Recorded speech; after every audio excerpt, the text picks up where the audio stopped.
The cameras swept across Lorraine's studio, the audience clapping with polite enthusiasm as the segment opened. The set gleamed under the studio lights, a mix of soft pastel tones and glossy finishes that gave the illusion of warmth and comfort. Lorraine sat poised in her signature armchair, perfectly styled, her professional smile radiating for the viewers at home. Opposite her sat Prince Harry, his posture upright but slightly guarded, adjusting the cuff of his suit jacket as the applause settled into silence. Lorraine began with her usual charm, the light cadence of her Scottish lilt making her greeting sound welcoming, even maternal. "Prince Harry, thank you for joining us today," she said, turning slightly toward him with a smile that felt rehearsed, but genuine enough for the cameras. Harry responded with a small smile of his own, polite but faintly tight around the edges, as though he already sensed the line of questioning to come. He dipped his head slightly, replying with no more than a courteous nod. At first, the air carried a surface-level politeness, but the tone shifted quickly. Lorraine's posture sharpened as she leaned forward, her voice no longer soft but edged with precision. "You've spoken about wanting privacy, yet here you are promoting a new documentary. Isn't that a contradiction?" The audience stirred, leaning forward in their seats as Harry's jaw tightened ever so slightly. He took a measured breath, forcing a calm tone into his reply. "The documentary," he explained carefully, "is about truth, not publicity." His words were even, but the tension in his eyes betrayed the calm front. Lorraine did not let the response pass unchallenged. Her expression didn't falter. If anything, it grew more pointed. She let the silence stretch a moment, heightening the discomfort before pressing harder.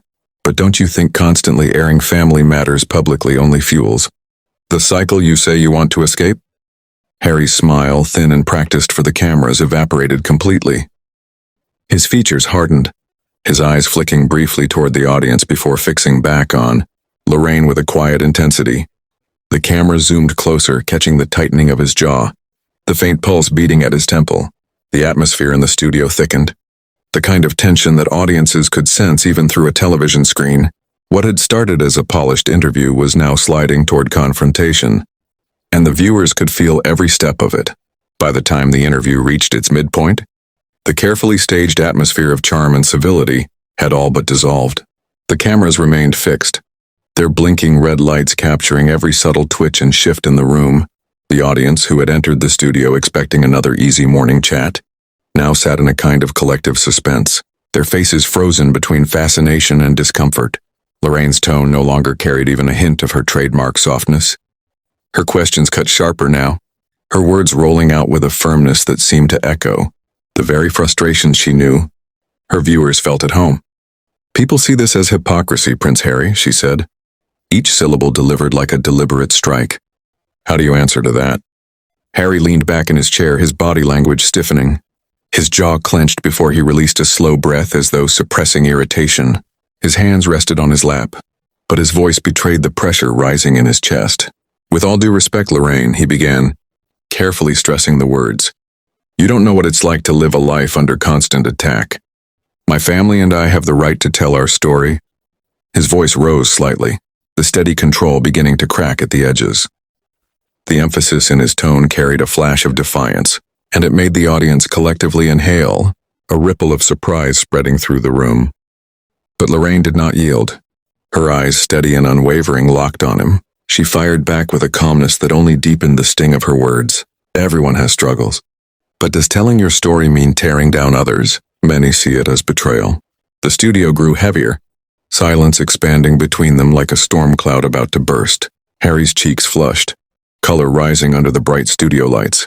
His composure slipped further and he snapped, his voice sharper now. "That's unfair, and frankly, it's the kind of judgment that keeps the cycle going.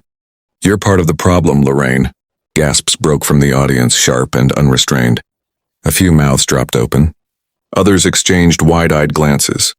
Even the production crew froze, hands hesitating over switches and cameras. The air was electric, volatile. Lorraine, however, remained motionless in her chair. Her narrowed eyes said everything. Her patience had reached its breaking point. The tension in the studio had reached a breaking point. Every breath, every movement seemed amplified under the unforgiving studio lights. Lorraine sat straighter in her chair, her professional poise now sharpened into something far less forgiving. Her smile was gone, her expression locked with icy precision. She didn't raise her voice, but her words landed with the weight of a final judgment. Prince Harry, this is my show, and if you're going to insult me on my own set, then I think we're done here. Harry's head snapped toward her. Disbelief etched across his face. His eyes widened as if he couldn't quite believe what he'd just heard in front of a live audience. Are you serious? He asked, his voice incredulous, laced with a tone that wavered between shock and frustration. Lorraine nodded firmly, no hesitation in her movement. Her reply came quick, decisive, leaving no room for interpretation. Yes, interview over. The audience erupted into murmurs, a low wave of whispers and shocked gasps filling the studio. Some leaned forward, others covered their mouths in surprise. The tension was no longer silent, it was alive, vibrating through every corner of the set. The camera zoomed in, capturing Harry's stunned expression in crystal detail. His jaw tightened, lips pressing into a thin line as he sat for a brief second in rigid silence. Slowly, he reached up and unpinned the microphone from his lapel, his movement stiff and deliberate. He muttered something under his breath, too quiet to be caught clearly, but the sharpness in his tone suggested frustration simmering beneath the surface.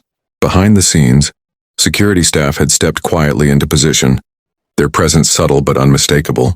They didn't need to intervene. Harry ultimately rose to his feet on his own. His exit was stiff, almost mechanical, his back straight as he strode off stage.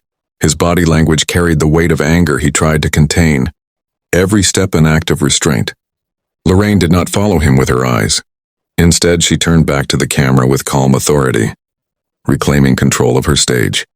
Her voice, steady and measured, cut through the buzz of the murmuring audience. Ladies and gentlemen, we'll take a quick break.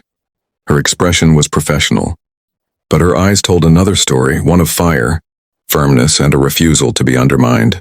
The screen cut to commercials, leaving viewers across the nation stunned by what they had just witnessed live.